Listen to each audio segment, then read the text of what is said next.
오늘 우리가 묵상하는 예레미야 23장 9절부터 22절까지의 말씀은 새로운 국면으로 넘어가고 있는 것입니다. 22장부터 시작을 해서 하나님께서는 예레미야를 통하여 지도자들, 왕의 잘못, 정치 지도자들의 잘못이 무엇인지를 설명하고 있고, 23장 초반부에는 그런 정치 지도자들의 잘못과는 달리 하나님께서 다윗의 계보를 이을 새로운 메시아를 보내주실 것을 약속하며 있는 것입니다. 그러니까 현실의 정치 지도자들이 얼마나 잘못되었는지를 이야기를 하고 대안으로서 예수 그리스도를 제안하고 있는 게 23장 8절까지의 내용입니다. 그런데 이제는 종교 지도자들에 대해서 지적을 하고 있습니다.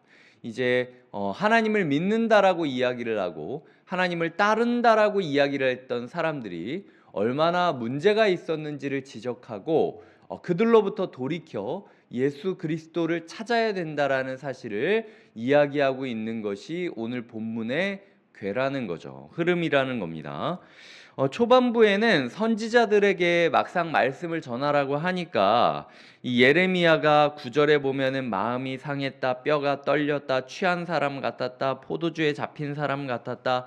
그러니까 이 4번 정도를 반복해서 내가 하나님이 막상 선지자들, 말씀을 전하는 사람들을 책망하시려고 회초리를 들으니까 예레미야 스스로부터도 정신 못 차릴 정도로 휘청휘청거린다. 내가 과연 이 예언에 합당한 사람일까? 왜 나만 이렇게 바른 예언을 할 수 있는 것인가? 이 시대의 복음 증거자들의 실태를, 현실을 하나님께서 적나라하게 말씀하시는 것들을 들으며 마음 아파하고 있는 모습을 그린다라는 거죠. 그리고 그들의 죄를 가지고 뭐라고 이야기하냐면 그들은 사악하고 간음했다. 그들의 메시지는 순수하지 않다라고 이야기를 하는 겁니다. 그리고 오늘 우리가 읽었던 16절부터 22절까지는 몇 가지의 이유를 들어서 그들의 메시지가 왜 사악해져야 했는지, 그들의 메시지가 왜 간음해질 수밖에, 순수함을 잃어버릴 수밖에 없었던 것인지 이유에 대해서 설명하고 있는 것입니다. 그러니까 오늘 우리는 이 말씀을 보면서 1차적으로는 교회 안에서 복음을 전하는 저와 다른 교역자들의 메시지가 사악하지 않고 순수할 수 있기를 위해서 기도해 주시는 것이고, 두 번째로는 어떤 메시지가 전해진다 할지라도 잘 필터링해서 받을 걸 받고 버릴 걸 버리고, 그리하여 나 또한 순수한 복음을 전하는 복음 증거자로서 살아가기를 꿈꾸는 것이 오늘 말씀을 통하여 우리가 얻을 수 있는 교훈이라는 거죠. 제가 특별히 3가지로 이야기를 드리려고 합니다. 먼저 첫 번째로는 16절에 보면은 그들이 말한 묵시는 자기 마음으로 말미암은 것이요 여호와의 입에서 나온 것이 아니니라 라고 이야기를 하고 있다라는 거죠. 그래서 가장 먼저 저희를 위해서, 교육자를 위해서 기도해 주셔야 될 제목은 자기 마음에 있는 이야기를 하는 것이 아니라 하나님의 마음을 전하는 사역자가 되기를 기도해 주셔야 된다라는 겁니다. 사실은 개인적으로 제가 오늘 말씀을 묵상하면서 교육자, 말씀을 전하는 목사에게는 입보다는 코가 되어야 될 것이 먼저가 아닐까라는 생각이 들었습니다. 이 교육자는 항상 설교단에 서서 말을 많이 하기 때문에 때로는 자기가 무슨 말을 하는지도 모르고 말할 때도 있고, 자기가 말한 걸 못 지킬 걸 알면서도 말할 때가 있어요. 여튼간에 입으로 하는 것은 굉장히 발달된 게 교육자들의 모습이라는 거죠. 하지만 저는 교육자들이 지시를 하고 명령을 하고 잔소리를 하는 사람이 되기보다는 후각, 가장 먼저 하나님께서 어떤 모습을 하시는지를 징후를 느끼면서 민감하게 반응할 수 있는 사람이 교육자가 되어야 된다라고 생각을 합니다. 가르치는 사람, 가장 열심히 가르치는 사람이 되는 것이 아니라 가장 열심히 반응하는 사람이 말씀 전파자가 되어야 된다라는 거죠. 그래서 우리 교육자들이 그리고 순장님들이 또한 복음을 전하는 증거자로서의 내가 잔소리꾼, 열심히 전하는 이야기꾼이 되는 것이 아니라 가장 열심히 반응하는 반응자가 되기를 기도해 주셔야 된다라는 거죠. 서툴게 이야기를 하고 아무 말 이야기하지 못해도 하나님의 마음을 따라서 제가 반응을 한다면 설교단에 서가지고 20분 동안 아무 이야기 못하고 그냥 쳐다만 보고 있어도 하나님의 마음이 절절하게 느껴질 수 있어야 된다라는 거예요. 섣불리 그냥 내 판단으로서 우리 교회에는 이 말을 해야지, 저 사람들은 저게 거슬리니까 저 말을 해줘야지, 이런 식으로 제가 제 생각과 제 마음에 있는 얘기를 하게 되면은 시작은 뭔가 열정이 넘치고 달변가인 것 같을 수 있죠. 하지만 흘러가면 흘러갈수록 제 메시지에 열매가 없이 껍데기만 남게 된다라는 겁니다. 제가 그런 껍데기 설교자로 남지 않도록 제가 먼저 가장 제가 전하는 메시지에 반응하며 살아가는 반응자가 되기를 기도해 주셔야 된다라는 겁니다. 두 번째로는 17절입니다. 17절에 보면은 그들이 나를 멸시하는 자에게 이르기를 너희가 평안하리라 여호와의 말씀이니라 하며 또 자기 마음에 완악한 대로 행하는 모든 사람, 그러니까 아까 첫 번째로는 말씀을 전하는 사람들을 위하여 기도해 주어야 된다 이야기를 하는 거지만, 두 번째로는 말씀을 듣는 사람을 위하여서도 기도해야 된다라는 겁니다. 말씀을 들으시는 분들이 자기 마음이 완악한 대로, 딱딱한 대로 어떤 말씀을 던져주던 간에 그냥 나는 안 바뀌어, 그냥 떠들어라 라는 식으로 그냥 좋은 얘기만 듣고 끝내려는 마음으로 딱딱한 마음을 가지고 있는 것이 이 당시의 모든 사람이었다라는 거죠. 그래서 오늘 우리가 기도해야 될 두 번째 기도 제목은 말씀을 듣는 모든 성도님들이 어떤 말씀이라 할지라도 하나님의 진심이 선포되었다라면 딱딱한 마음을 버리고 말랑말랑한 마음으로 즉각적인 반응을 할 수 있기를 바라는, 마치 토기장이가 흙을 만질 때 딱딱한 흙은 어떻게 해야 됩니까? 물을 묻히거나, 물을 묻혀도 이게 적셔지지 않으면, 말랑말랑해지지 않으면 깨트린 다음에 잘게 쪼갠 다음에 가루로 만들어서 물을 적셔야 된다라는 거예요. 지금 이 토기장인 하나님이 보시기에 유다 백성들은 아무리 은혜를 부어도, 아무리 말씀을 부어도 이 부드러워지지 않는 딱딱한 진흙더미를 보는 주인의 마음이었다라는 거죠.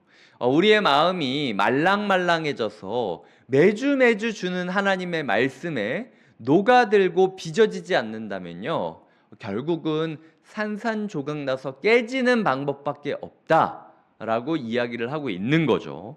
그렇게 되기 전에 우리가 미리 하나님의 은혜에 충분히 적셔져서 하나님의 손길에 따라 움직일 수 있는 자유로운 존재가 되어야 된다라는 겁니다.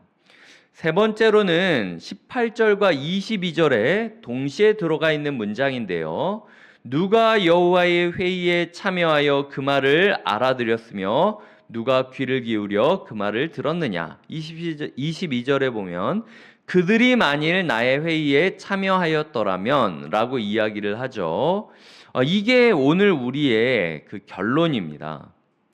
우리가 이 하나님의 회의에 참여하는 사람들이 되어야 된다라는 거죠. 이 회의는 회의라는 뜻도 있지만요, 그 단어를 사전에서 찾아보니까 교제, 사귐, 함축적으로는 친밀함이라는 단어의 뜻을 가지고 있었습니다. 결국은 하나님과 친밀한 관계를 맺지 않으며 말씀을 전하는 사람들, 하나님과 친밀한 관계를 맺지 않으며 말씀을 듣는 사람들은 문제가 있다라는 거죠. 21절에 보면은 보내지 아니하였어도 다름질하며 그들에게 이르지 아니하였어도 예언하였다라고 이야기를 하는 겁니다. 하나님과 사귐 없는 열심을 가지고 있는 목회자 혹은 성도가 되지 않기를 기도해야 된다라는 거죠. 교회에 필요한 것이 열심이죠. 열심이기는 하죠. 교회 안에서 열심을 내주지 않는 성도님들만 앉아 있다면 교회는 아무 일도 일어나지 않을 것입니다.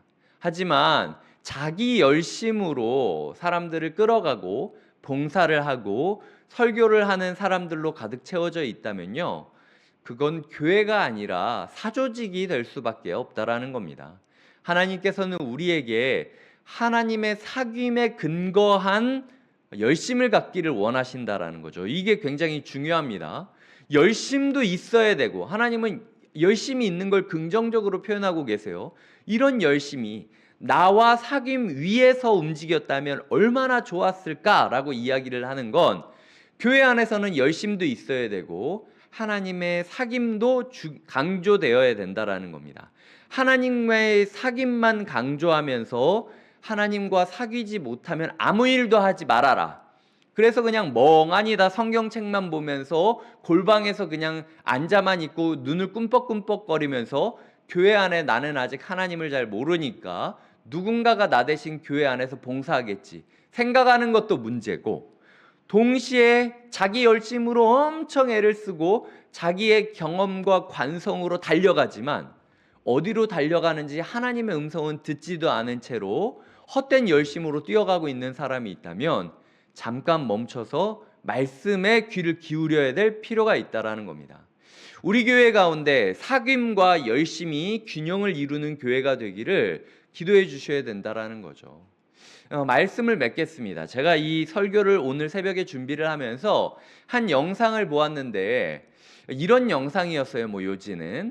요즘 교회들은 영광이 고난의 길을 통과해야만 얻어질 수 있다라는 말을 하지 않고 있다. 이게 바울이 이야기했던 다른 복음이 어쩌면 바로 이런 모습이 아니겠느냐라는 취지의 동영상이었습니다. 제가 그걸 보면서 우리 사회가 너무나도 괜찮다라는 말만 하지 하나님의 마음을 전하는 데는 소홀히 하고 있었구나. 그리하여 교회나 설교나 목회가 그저 그냥 상담센터에 온 것 같은 느낌으로 흘러갈 때가 많지, 하나님의 거룩한 말씀 위에서 말씀의 교정을 받으며 말씀으로 인하여 주시는 하나님의 거룩한 사랑을 경험하지는 못하고 인간의 어설픈 위로만 전하고 있었구나 라는 마음을 깨닫게 되었습니다.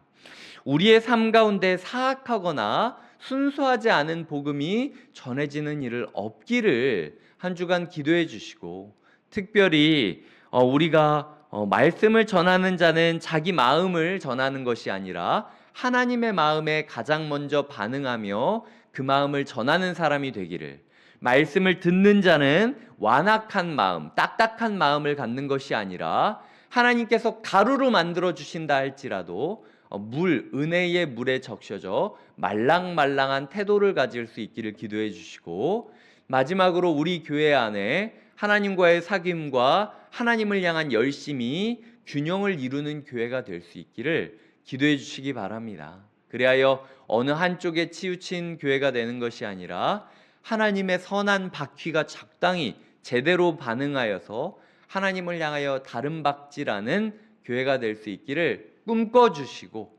기도해 주시고 동역해 주시고 함께해 주시기를 주님의 이름으로 부탁드립니다. 기도하시겠습니다.